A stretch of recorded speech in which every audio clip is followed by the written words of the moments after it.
ओम शनिचराय नमः। नमस्कार भक्तगण, आज हम लोग सुनेंगे शनिवार व्रत कथा। शनि दोष से मुक्ति पाने के लिए शनिवार का व्रत करना बेहद लाभकारी माना जाता है। शनिवार का व्रत रखने से शनि की 7.5 और ढैया के कष्टों से मुक्ति मिलती है। इस दिन व्रत करने से नौकरी और व्यापार में सफलता मिलती है। यह व्रत करने से जीवन में सुख समृद्धि आती है और मान सम्मान बना रहता है। शनिवार व्रत से व्यक्ति के जीवन रोग मुक्त होता है और आयु में वृद्धि होती है। शनिवार का व्रत कठिन परिश्रम, अनुशासन और निर्णय लेने की क्षमता बढ़ाता है।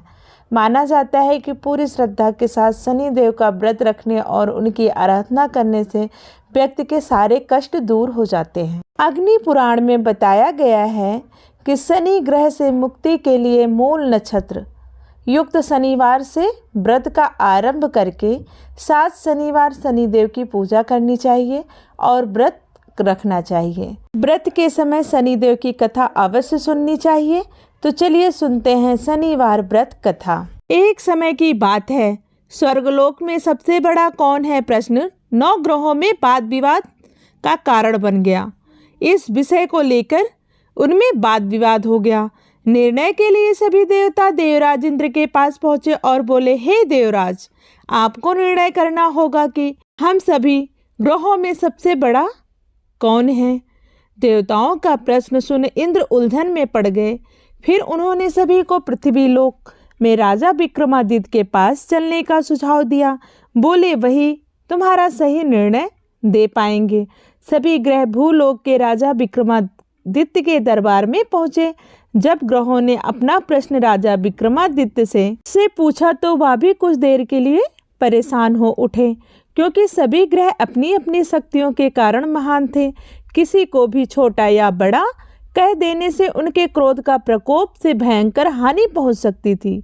अचानक राजा विक्रमादित्य को एक उपाय सूझा और उन्होंने विभिन्न धातुओं से बने जैसे सोना, चांदी, कांसा, तांबा, सीसा, रागा, जस्ता, अभ्रक व लोहे के 9 आसन बनवाए। सबसे आगे सोना और सबसे पीछे लोहे का आसन रख दिया। उन्होंने सभी देवताओं को अपने अपने आसन पर बैठने को कहा।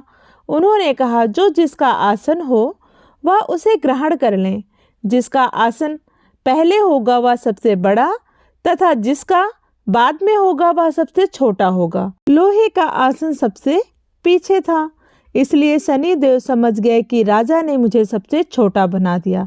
राजा के इस निर्णय से शनि देव को बहुत क्रोध आया। वह राजा से रुष्ट होकर बोले, हे राजन, आपने मुझे सबसे पीछे बैठाकर मेरा अपमान किया है।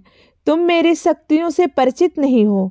सूर्य एक राशि पर 1 महीने, चंद्रमा 2 महीने 2 दिन, मंगल 1.5 महीने, बुध और शुक्र 1 महीने, बृहस्पति 13 महीने रहते हैं। लेकिन मैं किसी भी राशि पर 2.5 वर्ष से लेकर 7.5 वर्ष तक रहता हूँ।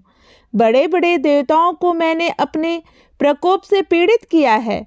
अब तुम भी मेरे प्रकोप से सावधान रहना। शनि देव के मुख से ऐसी बातें सुनकर राजा विक्रमादित्य बोले, जो कुछ होगा भाग्य में देखा जाएगा। इसके बाद अन्य ग्रहों के देवता तो प्रसन्नता के साथ चले गए, परंतु शनिदेव बड़े क्रोध के साथ वहां से विदा हुए। कुछ समय बाद जब राजा विक्रमादित्य पर 7.5 की दशा आई तो शनिदेव ने घोड़े के व्यापारी का रूप धारण किया और बहुत से घोड़ों के साथ विक्रमादित्य के नगर की ओर पहुंचे।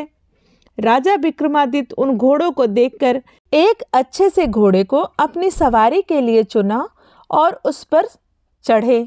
राजा जैसे ही उस घोड़े पर सवार हुए वह बिजली की गति से दौड़ पड़ा। तेजी से दौड़ता हुआ घोड़ा राजा को दूर एक जंगल में ले गया और फिर राजा को बीच जंगल में गिराकर वह घोड़ा गायब हो गया।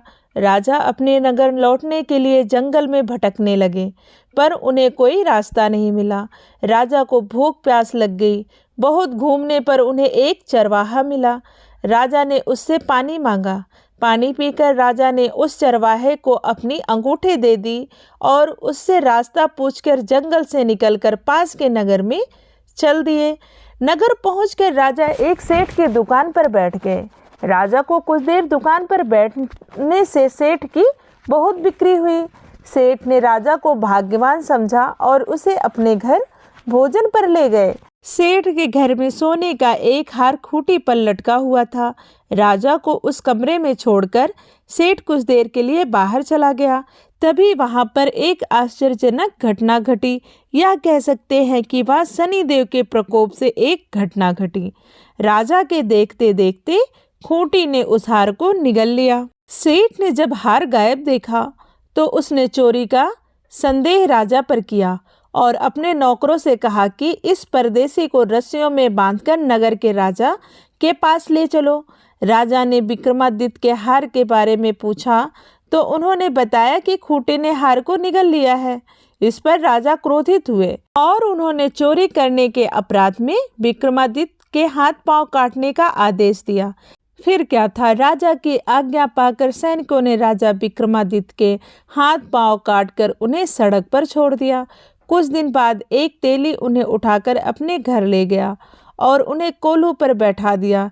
राजा आवाज देकर बैलों को हाँकता रहा। इस तरह तेली का बैल चलता रहा और राजा को भोजन मिलता रहा। शनि के प्रकोप की 7.5 पूरी होने पर वर्षा ऋतु प्रारंभ हुई। एक रात राजा विक्रमादित्य मेघ मल्हार गा रहे थे। तभी उस नगर की राजकुमारी मनभावनी रथ पर सवार होकर उस घर के पास से गुजरी जहां राजा विक्रमादित्य रहते थे। उन्होंने उनके मल्हार को सुना तो वह मल्हार उन्हें अच्छा लगा और उन्होंने दासी को भेजकर गाने वाले को बुला लाने को कहा। दासी लौटकर आई तो उसने अपंग व्यक्ति के बारे में सब कुछ बता दिया। राजकुमारी उसके मेघ मल्हार से बहुत मोहित हुई थी और सब कुछ जानते हुए भी उन्होंने अपंग से विवाह करने का निश्चय किया। राजकुमारी ने अपने माता पिता से जब यह बात कही तो वह हैरान रह गए। उन्होंने उन्हें समझाया पर राजकुमारी ने अपनी जिद नहीं छोड़ी और प्राण त्याग देने का निश्चय कर लिया। आखिरकार राजा रानी को विवश होकर अपंग विक्रमादित्य से राजकुमारी का विवाह करना पड़ा।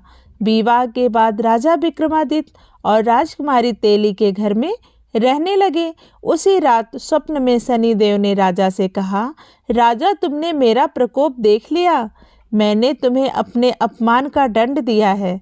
राजा ने शनिदेव से क्षमा करने को कहा और प्रार्थना की, हे शनिदेव आपने जितना दुख मुझे दिया है वह अन्य किसी को ना दे। तब शनिदेव बोले, हे राजन मैं तुम्हारी प्रार्थना स्वीकार करता हूँ। जो कोई स्त्री पुरुष मेरी पूजा करेगा, कथा सुनेगा, जो नित्य ही मेरा ध्यान करेगा, चींटियों को आटा खिलाएगा, वह सभी प्रकार के कष्टों से मुक्त हो रहेगा तथा उसके सब मनोरथ पूर्ण होंगे।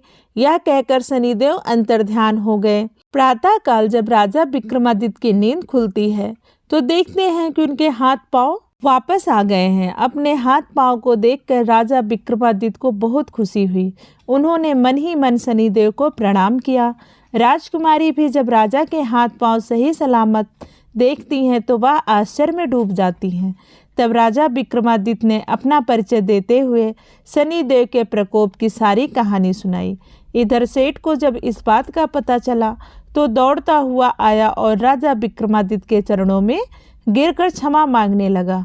राजा विक्रमादित्य ने उसे क्षमा कर दिया क्योंकि वह जानते थे कि यह सब तो शनिदेव के प्रकोप के कारण हुआ था। सेठ राजा विक्रमादित्य को पुनः अपने घर ले गया और उन्हें आदरपूर्वक अपने घर में भोजन कराया। भोजन करते समय वहाँ एक आश्चर्य हुआ। सबके देखते देखते उस खूंटी ने हार उगल दिया। सेठ ने अपनी बेटी का विवाह भी राजा विक्रमादित्य के साथ कर दिया और बहुत से स्वर्ण आभूषण धन आदि देकर राजा को विदा किया। राजा विक्रमादित्य राजकुमारी मनभावनी और सेठ की बेटी के साथ अपने नगर वापस पहुँचे तो नगर वासियों ने हर्ष के साथ उनका स्वागत किया। अगले दिन राजा विक्रमादित्य ने पूरे राज्य में घोषणा कराई कि जो शनिदेव सब ग्रहों में सर्वश्रेष्ठ हैं, प्रत्येक स्त्री पुरुष शनिवार को उनका व्रत करे और व्रत कथा अवश्य सुने। राजा विक्रमादित्य की घोषणा से शनिदेव बहुत प्रसन्न हुए। शनिवार का व्रत करने और व्रत कथा सुनने से शनिदेव की अनुकंपा रहती है और जातक के सभी कष्ट दूर हो जाते हैं। आइए सुनते हैं शनिवार व्रत पूजा विधि।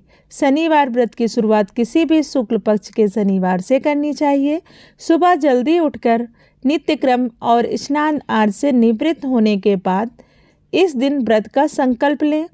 इसके बाद शनिदेव की प्रतिमा या शनि यंत्र को रखें। प्रतिमा स्थापित करने के बाद भगवान शनिदेव को पंचामृत से स्नान करवाएं। शनिदेव की प्रतिमा को चावल से बनाएं। 24 दल के कमल पर स्थापित करें। इसके बाद शनिदेव को काला वस्त्र, काला तिल, सरसों का तेल, धूप दीप आदि अर्पित करें। शनिदेव के सामने सरसों के तेल का दीपक जलाएं। शनिदेव को मीठी पूरी और काले उड़द की दाल की खिचड़ी का भोग लगाएं। अब शनिदेव की कथा का पाठ करें और उनके मंत्रों का जाप करें। अंत में आरती करें और शनिदेव से अपनी गलतियों की क्षमा मांगें। प्रेम से बोलिए जय शनिदेव। दोस्तों, यह थी शनिदेव की व्रत कथा और पूजा विधि। कथा के श्रवण के बाद वीडियो को लाइक करें, शेयर करें और चैनल को जरूर सब्सक्राइब कर लें, क्योंकि हम हर दिन के हिसाब से धार्मिक कथाएं लाते हैं और भी सनातन धर्म से जुड़ी हुई कथा डालते हैं। तो आप चैनल को सब्सक्राइब कर लेंगे तो कथा आसानी से आपको मिल सकेगी। चैनल के अंत तक बने रहने के लिए आपका बहुत बहुत धन्यवाद। राधे राधे।